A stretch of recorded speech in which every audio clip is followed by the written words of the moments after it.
Okay, everyone, we're going to try this again. I just recorded about 40 minutes that didn't actually record, so let's give it another shot. We were talking about DQE, and um, I think we were on this slide from part one. This is now part two. And we said that a higher fill factor, which means if you have more Dell detector surface area, you can capture more photons. So if you capture more photons, that's going to give the computer more data to reconstruct with. So that is going to provide a higher overall signal to noise, and that means more signal compared to noise. Thus, our contrast resolution will go up. At the same time, so this is a win-win, we will have an increased spatial resolution. So increasing the fill factor is a future endeavor that we should always want to have in our field. I may have mentioned, and I'm not sure if it's on the next slide or not, I don't see it, but I'll mention it now, in that if we can collect more photons with a larger fill factor, then we can lower the dose potentially.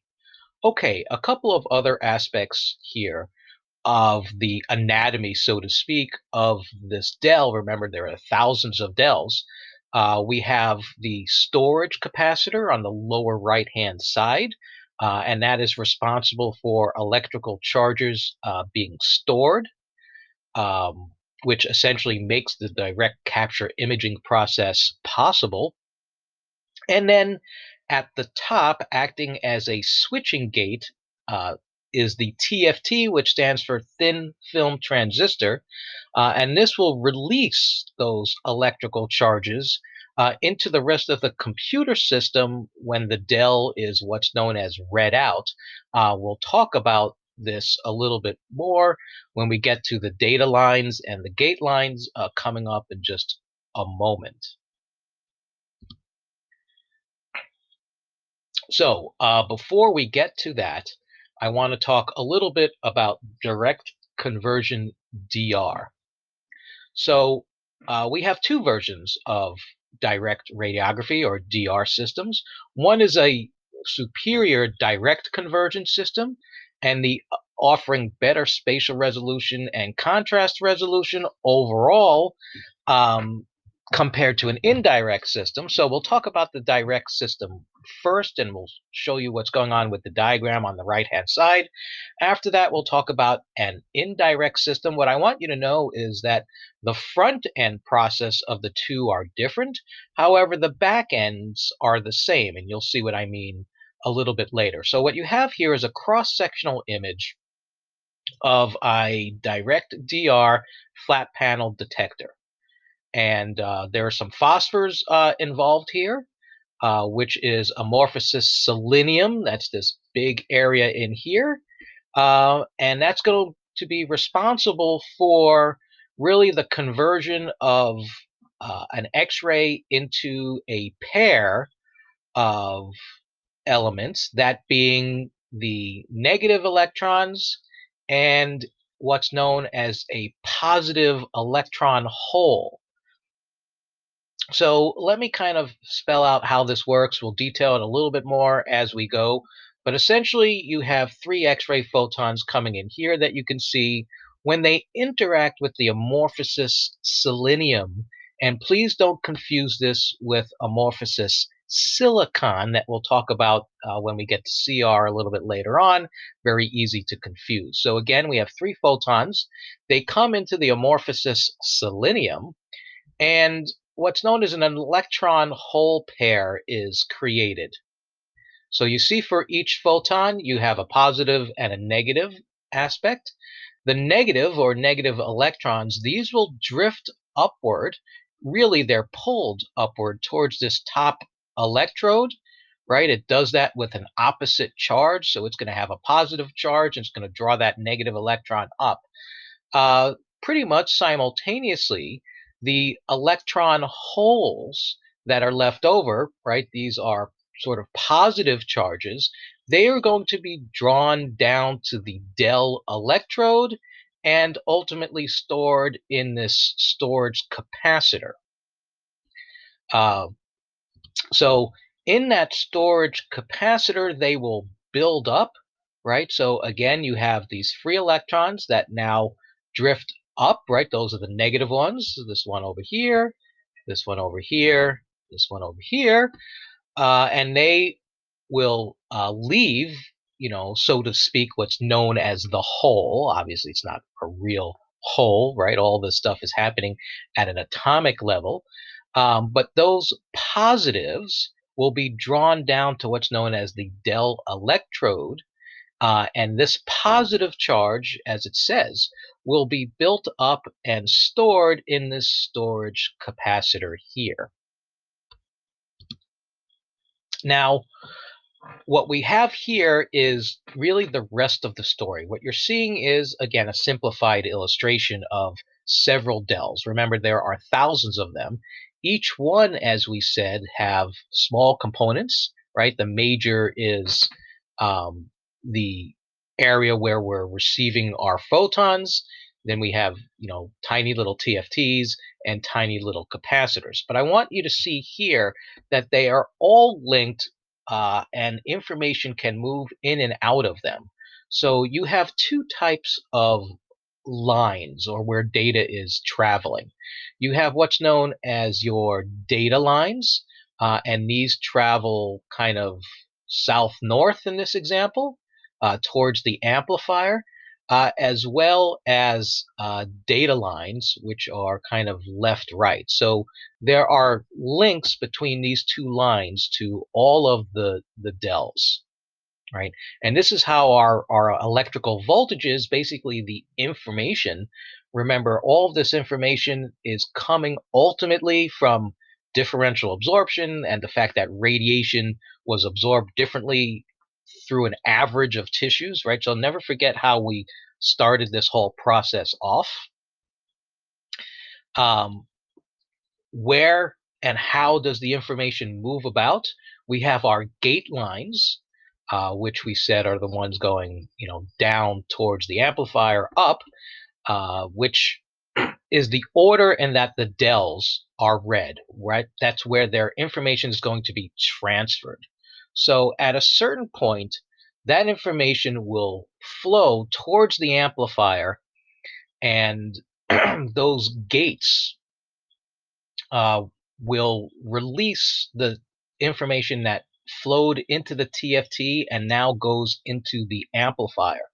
Those gates are opened when they feel a difference of -5 to +10 volts. That difference, right, that activation, changing of voltage, is coming from this rectangle on the left-hand side known as the address driver. So at that point, the TFTs are opened and data will flow uh, through the data lines. They will head towards the amplifier where those microvolts, very small volts, will be amplified. After they are amplified, they will travel into the analog to digital converter. So when they are moving into the ADC, they are still in analog form. Electrical signal is a natural event. It's analog. Computers turn on and off with electricity, but they don't manipulate data based on voltages. They need to first be turned into binary code, ones and zeros, and that's what the responsibility of the analog to digital converter is all about. So that information then moves on to the much more complicated process, some might say, of computer reconstruction, which we have outlined in some detail in our previous lectures. Now, moving on, we're still talking about direct radiology, or DR conversion systems, but there is the indirect systems that actually came out historically first. They're very similar to direct in that the back ends are the same, right? Ultimately, we're going to have voltages that need to be converted to the ADC and go on to the computer for reconstruction that we just talked about. So the back end is very similar. However, the front end, where we start with a X-ray photon, instead of being converted into an electron-hole pair, we first have a conversion to light. And this is why it's known as an indirect system, because we have an X-ray that is first converted to light and only then converted to electrical signal.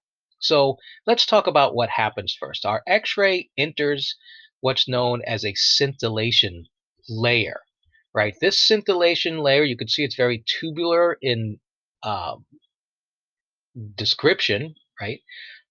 Because that light is directed downward with a little bit less scattering. And the scintillator in this case is going to be cesium iodide, which is why is CSL here. The scintillator material may also be gadolinium oxide or oxysulfide. So at that point, you have your light is created. And after that, in what's known as the amorphous silicon, excuse me, amorphous silicon, don't make the mistake I told you about, uh, we have a conversion where the light is absorbed by what's known as this active matrix in here, and then that light will ultimately go through that post process that I discussed a little bit earlier that you'll see on the next slide. So here we are, we're really seeing kind of both the first part of our discussion and this back end process that you'll see is very similar to what we described in direct DR. So again, our light travels through what's known as this crystalline vertical channels, right? And they're heading towards this active matrix of amorphous silicon, and we create our electrons. So here we have our wavelengths of light, and they are similar to what the X-rays did in direct DR. They are again creating these electron hole pairs. So the light from the phosphor layer above is going to create these ionizations. And again, the negative electrons travel up towards the top electrode because the top electrode is positively charged and will pull it in.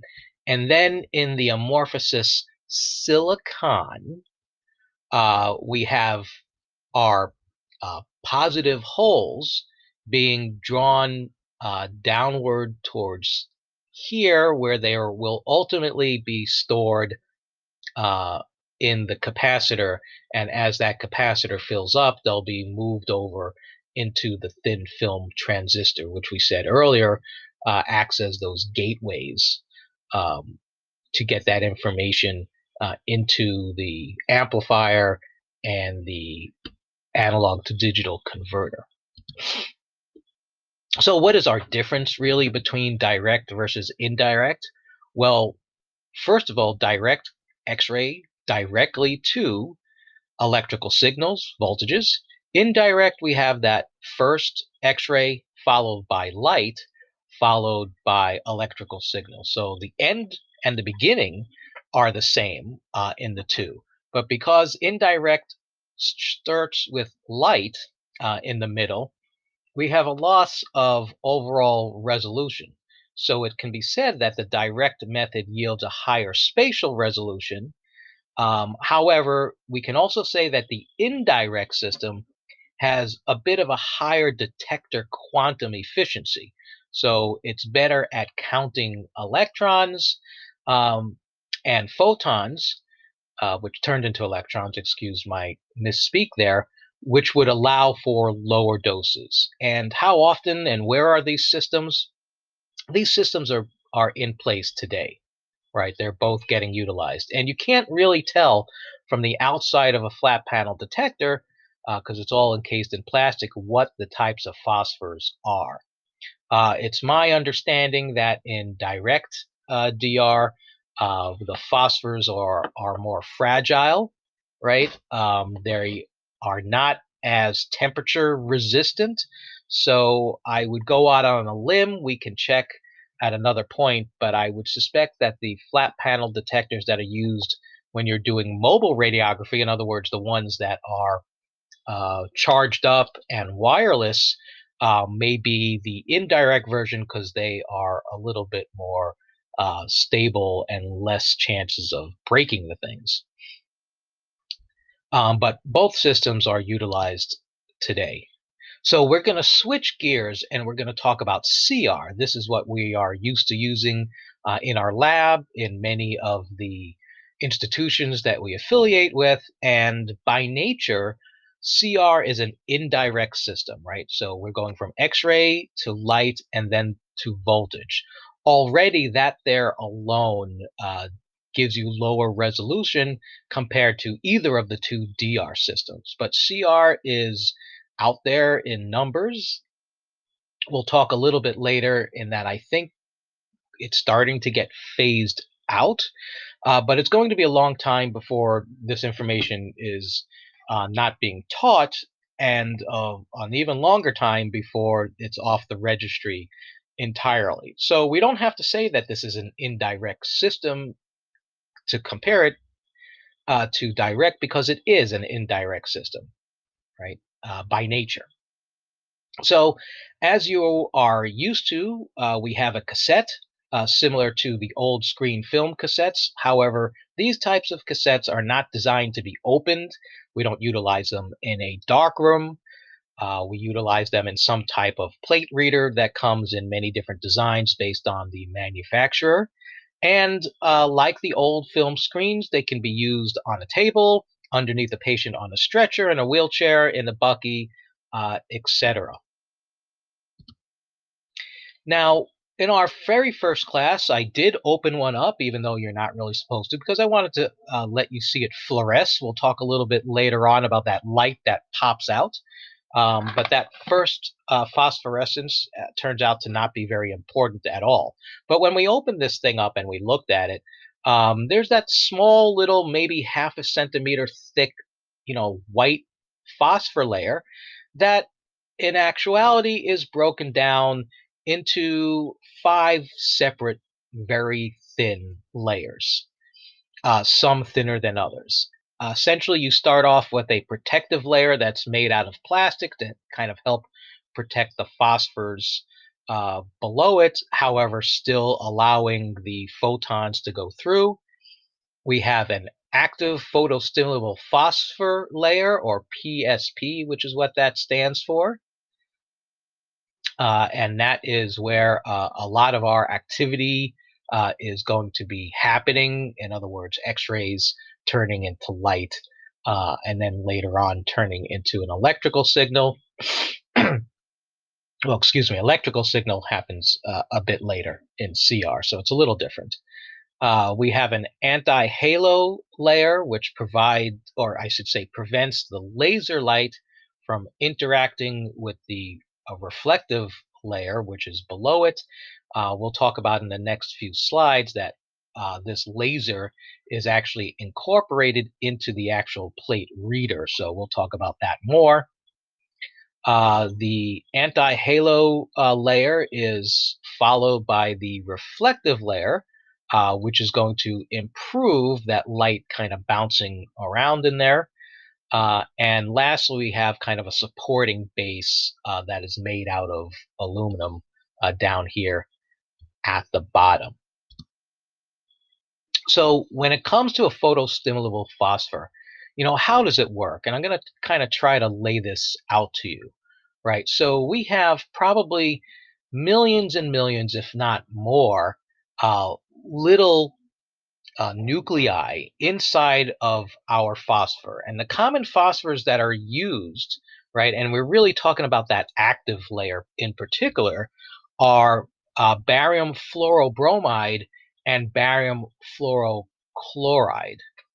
And I want to kind of tell you step by step what happens. So here we have just one of these many, many, many different atoms being ionized. Whoops, hold on a second. So I'm going to pause here just to make sure that this is working, and we'll come back to the PSP in just a moment.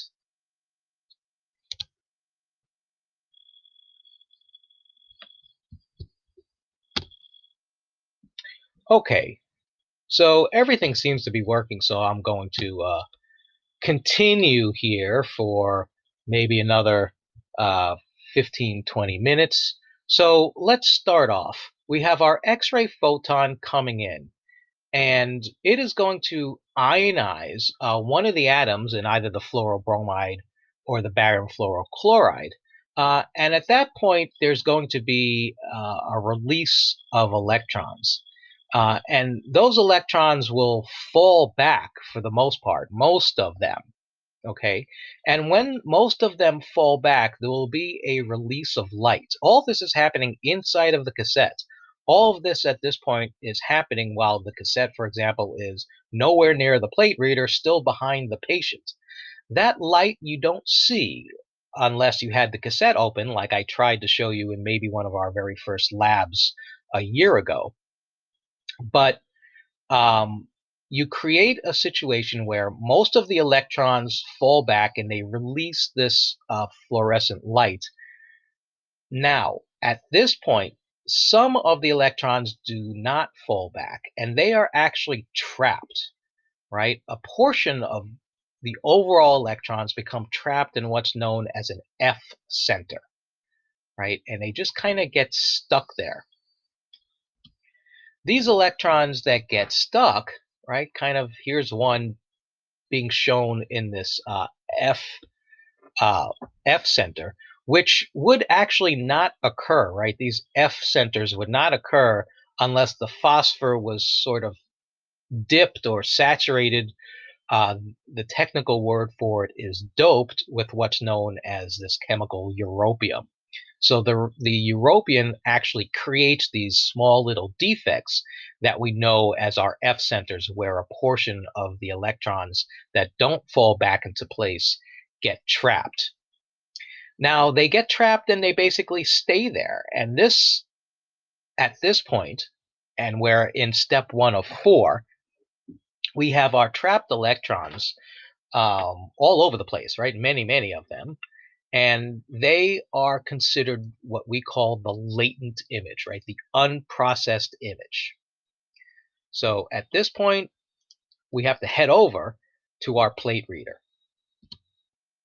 So when we get to the plate reader and we put our cassette in, and we've put all of our information onto that cassette by, either pulling it from a work list or putting it on the chip that I'll talk about a little bit later on, we then take a red light helium neon laser.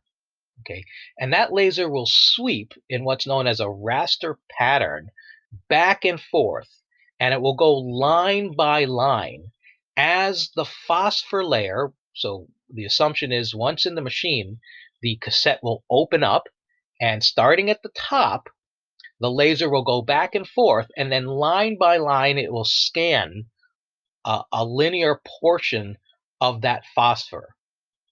At that point, the energy that the laser adds to these F traps allows the electrons that were now previously trapped to jump back into their surrounding atoms. Again, just like earlier, we now have a release of light, except this time that blue-violet light is going to be our data for the image. That light will have to be sucked up by a photomultiplier tube. So we'll get to that in just a moment. So again, laser goes back and forth. Um, when it's going back and forth, it's being scanned, scanning the phosphor. This is known as the fast scan direction. The plate itself is also moving through that laser, and that is known, the actual phosphor movement is known as a slow scan or subscan. And you can actually change how fast that occurs, which will overall change your resolution. Before we get to where the light is captured, I just want to mention a few other things related to the differences between DR, which we have illustrated in A, and CR, which is illustrated in B. So if you take a look at A, You have some dexels that we've previously described, and they're nice and square, so they have very well-defined edges. The only parts that are missing is some of the detector surface area that is taken up by the other electronics, like the TFT and the capacitor. By comparison, right, the software pixels sampled by a CR processor, those pixels are still square, but because the laser beam is round, you can see that we actually have to overlap these in order to essentially create what will ultimately be our square pixel. So we're going to lose some resolution right there, because it's kind of like they say trying to put a square peg into a circle, or vice versa. So to get back into our process, the light will come off of the phosphor once it is scanned by the red neon helium laser, and then that light needs to be picked up. So where is this going to happen? So here is essentially our plate movement, right? This is what we called slow scan, although it can be sped up. And our laser light, and in many situations we hit this polygonal mirror that allows the laser to be spread out in a linear pattern across our PSP. Again, when that happens, the light is given off. It's going to be picked up by this kind of curved plastic piece that we call a light channeling guide. It's going to take all of that blue-violet light and focus it into this photomultiplier tube that I have marked here with a red circle around it. And at this point, the photomultiplier tube will take those wavelengths of light and in there amplify them and convert them into electrical charges. Now the story sounds the same. Those electrical charges then go into the analog to digital converter, where they're turned into ones and zeros, and off that last arrow to the right to the image to be reconstructed and further processed. All right, so that's the last step, other than the erasure of the um, phosphor, so it's ready to be utilized for another exposure at a future time. We talk a little bit about that at the end. So a little bit about the physicality of the CR cassette, right? It was designed and is designed to be lightweight. It's certainly not as heavy as those portable flat panel detectors, and it's fairly light tight. It doesn't need to be as secure as a regular film screen, where just a tiny little light leak will cause fogging. However, the phosphors will slowly erase their data over hours. So if we were to take an exposure, create that latent image, and then open the cassette, um, and then close it up and process it, we'd probably be okay. However, over a period of time, and we can do a lab like this and do it over several hours and days until we start to lose our latent image. So it needs to be fairly light tight, but not as light tight as a conventional screen film cassette. It's made out of aluminum or plastic. It often has a sheet of lead foil to help prevent some backscatter from getting into the system. And we'll see a little bit later on that these CR plates are very sensitive to scatter.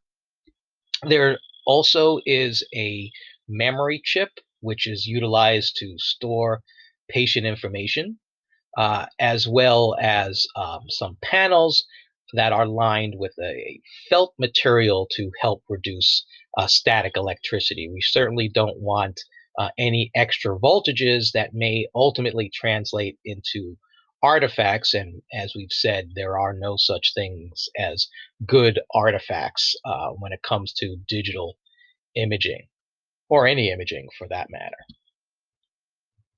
And we get our information 2R plates into that memory card, usually through a process of scanning. A lot of times, out of our traditional printers, we're given a paper requisition that has a barcode, needs to be scanned. Sometimes the tech also scans a barcode that contains information about the technologist. So the idea and the efficiency of DR systems is that a lot of that information within a DR system, and we'll talk a little bit more about this in another class, is pulled in from the radiology information system, which in turn may have pulled some of the data about patients from what's known as the HIS, or hospital information system. So DR, from sort of the paperwork perspective, is also better, in addition, of course, to the overall resolution. So some recent developments. Right, some of the CR plate reader systems are scanning both sides. This may be done with dual lasers or multiple mirrors, and that's going to help increase our overall image resolution. On the DR side, and we've talked about this a little bit, the flat panel detectors are becoming lighter and cheaper, and most importantly, more portable. When you have a flat panel detector that's stuck in a bucky, it really can't go anywhere. Even the ones that are corded might be able to transfer from the upright to the uh, table. But when it comes time to do a cross table lateral hip or a knee, let alone to take it to an actual portable mobile radiography up on a unit somewhere, that's not happening. However, the advent of portable charged up flat panel detectors um, are being seen. We have them in our affiliates. They're being used to do digital portable images, and essentially, as these become more durable, as they become cheaper and lighter, um, certainly cheaper, will probably phase out CR in the future. But as I said earlier, it will be on the registry for quite some time. Uh, Lastly, I did allude a little bit to scattered radiation and CR plates. They're very, very sensitive. So we have to be very careful about making sure that we only take one CR plate into the room at a time. I know you'll see techs that are trying to make their lives easier and make the patient's life easier by getting a radiograph done faster, by bringing in maybe 3 or 4 cassettes into the room and then just having to walk back and forth, take the next cassette that's leaning up against the wall. But you have to be careful, really, not to do that, as these are much more sensitive to scatter than your screen film cassettes ever were. So again, I'm going to pause just for a second and make sure we're recording before I go on sort of to the last section of our discussion.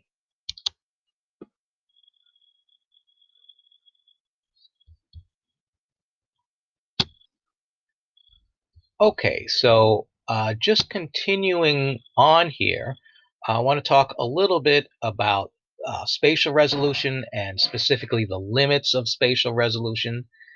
In a digital system, really in any system, the limiting factor, as we have discussed in the past, is the size of the focal spot, which on average is from about half a millimeter to 1.2 millimeters, which doesn't sound that it's that large. However, it's much bigger, approximately 5 to 10 times larger than, for example, a zero point 0.1 millimeter square pixel. So at this time, reducing the pixel size isn't really going to help, right? Until we can actually reduce the focal spot sizes to come close to the size of the pixel. Further reductions to pixel size will not affect the spatial resolution, as we've discussed in a previous class. Now, again, we've talked a little bit about this before, but I'm not sure if we talked about what's known as the Nyquist frequency. So the maximum spatial resolution is equal to what's known as the Nyquist frequency, which is how often, how frequent we sample the system, and is expressed in line pairs per millimeter. So in this example, in a DR system, the sampling frequency is going to depend on what's known as the del uh, or pixel pitch, which is the distance from the center of one del to the center of the next. So center from one del to the center of the next. So the pixel pitch, or like we said, you can also call this the del pitch. If we take a look at A, it's equal to the pixel or del width, um, which is actually B. But they both turn out to be 0.1 in this example. And here we have an example where the spatial resolution here represents 5 pairs. We have 1, 2, 3, 4, 5 pairs. And when we say 5 line pairs, what it really means is that we have one part of each pair, right? So here's one pair here, but notice there is a white line and then a black contrast. So we have 10 lines when we have 5 line pairs. So essentially, pixel pitch or del pitch are the same in terms of measurement, right? Now, the maximum spatial resolution is inversely proportional to a doubling of the del pitch. So the P here stands for pitch. And then it's 1 divided by 2 multiplied by the del pitch. So for example, if you have a del pitch of 0.1 millimeter, this is going to result in a Nyquist spatial resolution of 5 line pairs per millimeter. So we're going to take that 0.1, multiply it by 2, we get 0.2, and 1 divided by 0.2, let's bring out the calculator here a little bit. 1 divided by 0.2, let's see if I can put this in the middle.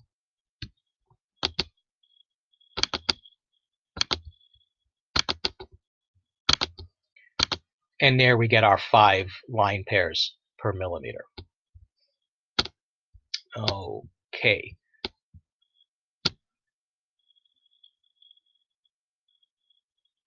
All right, we're just getting things here so we can move on to our last few slides. When we talk about efficiency, we can say that, the efficiency of image receptors is not all the same and kind of depends on a few different factors. So within a CR system, those factors would be the conversion efficiency, the emission efficiency, and the absorption efficiency. Those 3 will factor together to give you sort of the overall efficiency of an image receptor. So to take these one at a time, the absorption efficiency is the ratio of X-ray photons absorbed to X-ray photons that are deposited onto the phosphor. Remember that our absorption efficiency, for example, would increase if our fill factors increased. The conversion factor is the amount of energy converted to light from the X-ray photons, and that conversion efficiency is dependent on which type of phosphor we're utilizing. Those CR phosphors are grown so that those tubes actually form naturally. It's not that they are carved out, but it's you're not going to get 100% conversion when you're going from X-ray to light, so you lose something there. And then we have the emission efficiency related to the light that is given off by these crystals, and how well that plastic light guide does at focusing all of that information, and some of it is going to be lost before it even gets into that photomultiplier tube. That's the little cylinder looking diagram that I had circled earlier with the red circle. So there are a lot of areas within the CR system where overall efficiencies can go down, and some of this is what makes one system literally manufactured better from one company compared to another. So keep these in mind. Now, there's an efficiency of image receptors in DR as well, right? And we said that the quantum detector efficiency, uh, maybe we should have started off with this definition, right? Measures the overall efficiency that a detector has and its ability to convert an X-ray exposure either directly into light and then into an electrical signal, or in the direct version directly into an electrical signal, but overall how it can convert an X-ray exposure into an image. And we have always said that the higher the DQE, the lower the amount of radiation that you would need, which is why we said there is a slight edge uh, for indirect CR in that it has a slightly higher DQE, which would allow us to use a lower amount of radiation, with which, of course, to still create the same diagnostic image. And lastly, the process, I could have put this up as number 5 in our processing section, is our CR plate after it's been scanned and all of that data has been transferred to the computer. We'll go through an erasure process, and simply what this does is flash the phosphor layer to a very strong light. It's literally a fluorescent bulb. It's one of these long bulbs that you typically see in a ceiling. Um, and what it will do is return any of the electrons to a lower energy state and essentially back where they were um, prior to a radiographic exposure. Again, because the uh, plates are subject very much to scatter, it's important to erase them so that they don't build up any background signal. And if they've been sitting around in the light for a long time, they can also have some of the electrons ionized not by photons, but by light photons, essentially having some of those end up trapped in the F centers. So we don't want to take an X-ray with some of our electrons already trapped prior to the exposure. I'm not saying that you have to clean every cassette before you use it, or erase it, I should say, but it is good to do periodically. So I am probably still driving on my way to Lake George. Study, everyone, and please email me if you have any specific questions on this. And if not, I will see you all in a few days. Thank you, everyone.